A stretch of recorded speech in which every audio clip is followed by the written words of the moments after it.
Bharatiya Janata party Hazaribagh Lok Sabha सांसद जयंत सिन्हा के बारे में एक सोशल मीडिया में वार्तालाप हुई है विनोबा भावे यूनिवर्सिटी प्रोफेसर सुबोध सिंह के द्वारा कि इनका जो दरबारी है आने वाले दिनों में इनके लिए काल का ग्रह बनेंगे और उस काल के लेकर के लिए बहुत तरह की साहित्य विवेचना भी किया है। हम यहाँ रामगढ़ में भारतीय जनता पार्टी के कई कार्यकर्ता हैं, पूर्व सांसद प्रतिनिधि हैं और एकीकृत रामगढ़ हजारीबाग के पूर्व जिला अध्यक्ष प्रकाश मिश्रा हैं, कैंट के हमारे यहाँ प्रतिनिधि हैं और खुद यहाँ पर हमारे एक जाने माने रामगढ़ के शिक्षाविद भी हैं, प्रोफेसर साहब हैं। तो तमाम लोग ये सोशल मीडिया में जो वार्तालाप हुई है उसके बारे में लेकर के कई तरह की बातें आ रही है और हम इन लोगों से जानना चाह रहे हैं कि आखिर क्या बात है, क्यों ये मंत्रणा की जा रही है, आखिर क्या है। दरबारियों पर बहुत बड़ा आरोप लगाया गया है। उन्होंने कहा है कि दरबारी आने वाले दिनों में सांसद को ले डूबेंगे, क्या है? देखिए, माननीय जयंत सिन्हा लोकप्रिय सांसद हैं। इस क्षेत्र में जब वह आते हैं तो जनता और कार्यकर्ता का निश्चित रूप से भीड़ रहता है वहाँ पर, और ये नेता का एक तरह से गुण है। अगर कार्यकर्ता उनको चाहते हैं, उनको सम्मान मिलता है तो उनके पास जाते हैं। ऐसे लोगों को दरबारी से, खास करके एक शिक्षाविद के द्वारा इस तरह का सवाल उठाना, ये इनकी मानसिक दिवालियापन को दिखलाता है।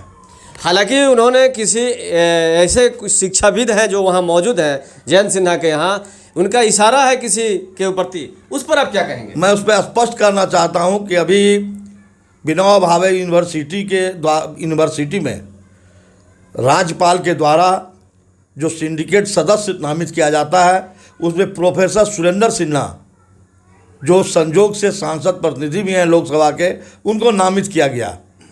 और हमारे जानकारी के अनुसार प्रोफेसर शिवगीत ने आवेदन दे करके सांसद से आग्रह किया था, सांसद महोदय से आग्रह किया था कि हमको इस पद के लिए नामित करवाया जाए, लेकिन यह पूर्ण रूपेण राज्यपाल का अधिकार का क्षेत्र है और राज्यपाल ने उनको नामित किया और उस पर उन्होंने प्रश्न चिन्ह खड़ा किया है। तो इसमें निश्चित रूप से वो सांसद के साथ साथ राज्यपाल पर भी प्रश्न चिन्ह खड़ा, यानी ये कहना है कि विनोबा भावे यूनिवर्सिटी सिंडिकेट का मामला है और उस मामले को लेकर के सांसद पर, दरबारी पर आरोप लगाया जा रहा है। ये है स्पष्ट है। उन्होंने अपना एक फेसबुक पोस्ट में भी इसका उल्लेख किया है, अपने एक फेसबुक पोस्ट में भी इसका उल्लेख किया है कि सुरेंद्र सिन्हा को उन्होंने एक तरफ से बधाई भी दी है, लेकिन उसके लिए उनको आरोप पता नहीं यह कौन सा प्रश्न है।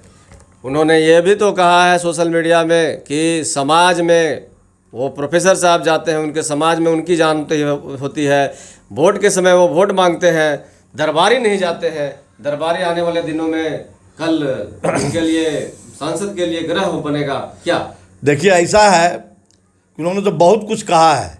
उन्होंने पूछा है कि कोविड के समय आप कहाँ थे। मैं स्पष्ट करना चाहूँगा उन्हें कि कोरोना काल में जब यह त्रासदी पूरे विश्व में आई, तो अगर झारखंड में देखा जाए तो हजारीबाग संसदीय क्षेत्र में सांसद के द्वारा कोविड से लड़ने के लिए, कोरोना से लड़ने के लिए जितनी व्यवस्था कराई गई, जो उनके अपने सामर्थ्य से विदेशों से, देश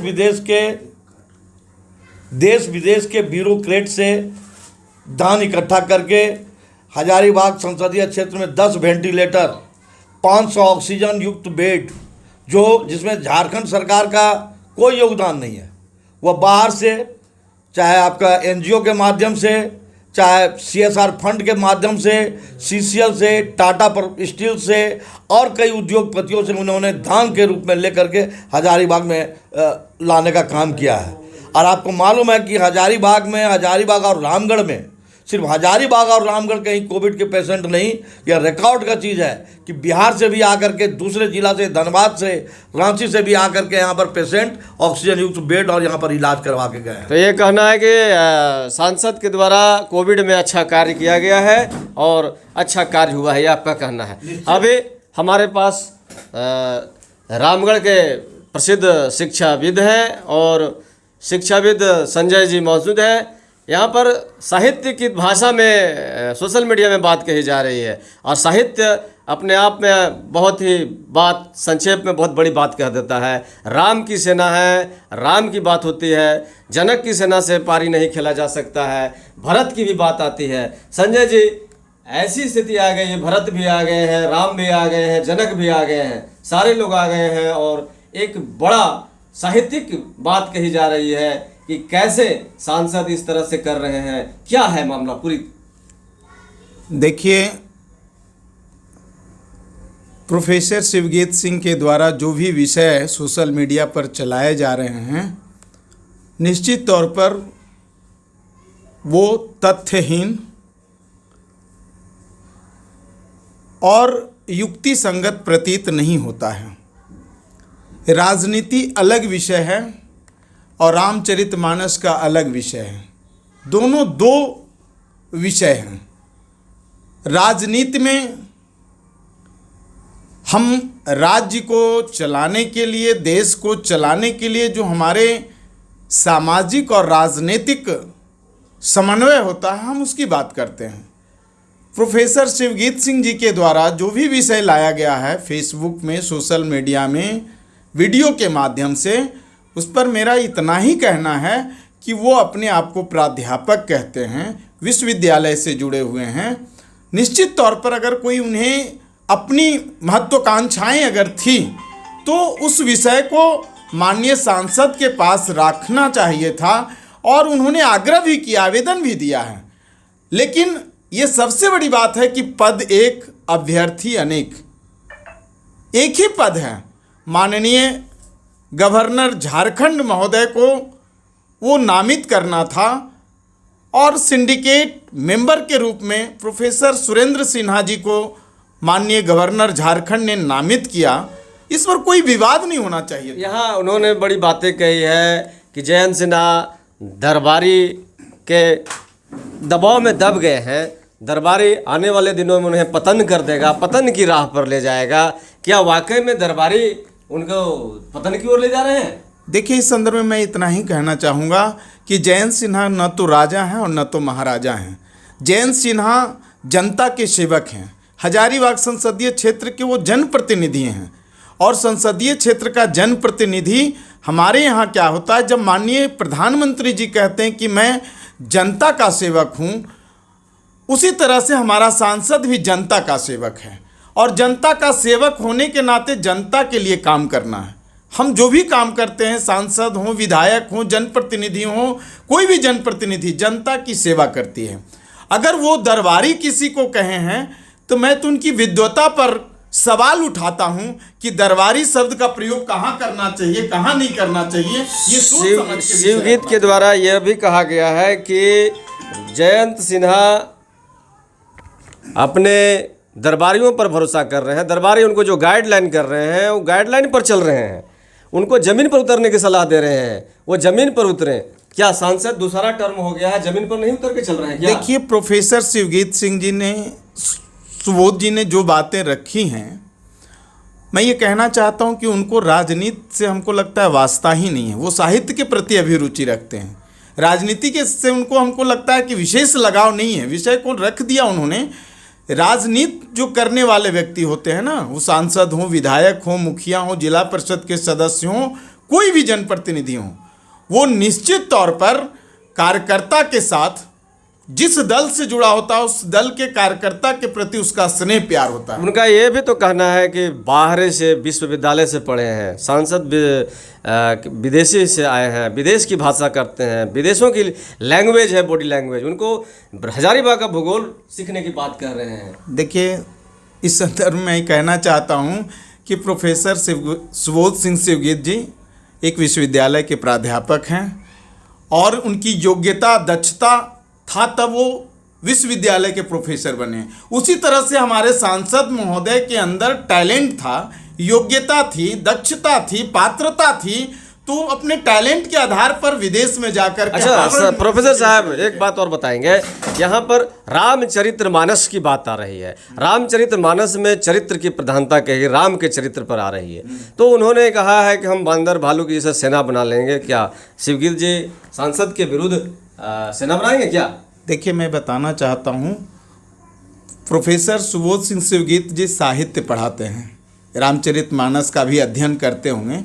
राजनीति अलग विषय है आज का दिन में, रामचरितमानस अलग। रामचरितमानस उस समय जब लिखा गया था तो उस समय राम राज्य की कल्पना थी, और राम राज्य में हमारी पार्टी का भी संकल्प है राम राज्य लाने का। हम उस परिकल्पना को साकार करना चाहते हैं, लेकिन अभी उसमें हम थोड़ी सी कदम आगे बढ़ाए हैं। सुबोध सिंह शिवगीत जी को मैं कहना चाहता हूँ कि आप विद्वता के क्षेत्र में हैं, आप अपना काम पठन पाठन करें, अध्यापन करें, अध्ययन करें, रिसर्च करें, सारे काम को आप करें, लेकिन राजनीति को समझना, राजनीति को क्रियान्वयन करना, ये अलग कला है, एक अलग विधा है।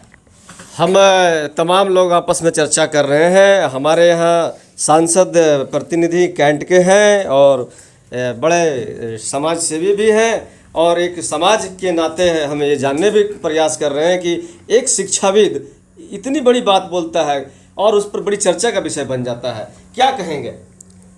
वह शिक्षाविद हैं, विनोबा भावे में मतलब व्याख्याता ही हैं, वो हिंदी के बहुत बड़े ज्ञानी हैं।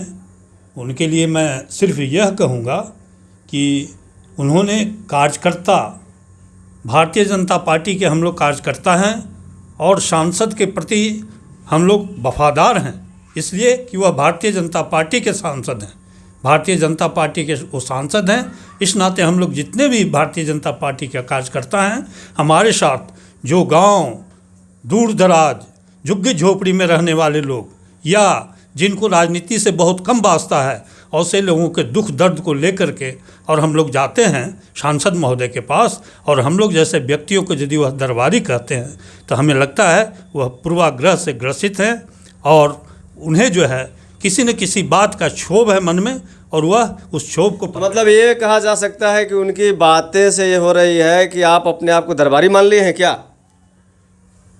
हम उनका कहना दरबारी है, हम एक कार्यकर्ता हैं, एक वफादार भारतीय जनता पार्टी का कार्यकर्ता हैं, और उनकी मानसिकता इतना नीचे जाना इतने पढ़े लिखे व्यक्ति का हमको समझ में से मेरे समझ से बाहर है। जहाँ तक सांसद महोदय की वह बात करते हैं, हमारे सांसद महोदय ने, जैसा कि हमारे लोकसभा सांसद प्रतिनिधि प्रकाश मिश्रा जी ने बताया, मतलब वह कोरोना काल में इतना ज़्यादा काम किए हैं जिसका कि वर्णन नहीं किया जा सकता है। हाँ, तो ये देखा जा रहा है कि हम तमाम बातें चलते आ रही है भारतीय जनता पार्टी के लोगों के द्वारा, कार्यकर्ताओं के द्वारा। ये सोशल मीडिया में जो बातें आई हैं उसका पुरजोर विरोध किया जा रहा है, और रामगढ़ जिला के भाजपा कार्यकर्ता, पूर्व सांसद प्रतिनिधि, वर्तमान सांसद प्रतिनिधि, तमाम सभी शिक्षाविद हैं, जो ये सोशल मीडिया में बातें कही गई उसका ये लोग खंडन कर रहे हैं और ये साफ बताने का प्रयास कर रहे हैं कि हम भारतीय जनता पार्टी के कार्यकर्ता हैं, भारतीय जनता पार्टी से लगाव रखते हैं, ना कि हम किसी का दरबारी हैं। पार्टी का जो गाइडलाइन है उसके अनुसार हम काम करेंगे। उनकी क्या बातें हैं, उनकी क्या मनसा है, वह अपनी बातें अपनी जगह पर करते तो अच्छा होता, ऐसा इन लोगों का कहना है। जयंत कुमार, राष्ट्र समर्पण, रामगढ़। अपने क्षेत्र के खबरों को देखने के लिए हमारे चैनल को सब्सक्राइब करना ना भूलें, और अगर वीडियो पसंद आए तो इसे लाइक करें और शेयर करना ना भूलें। धन्यवाद।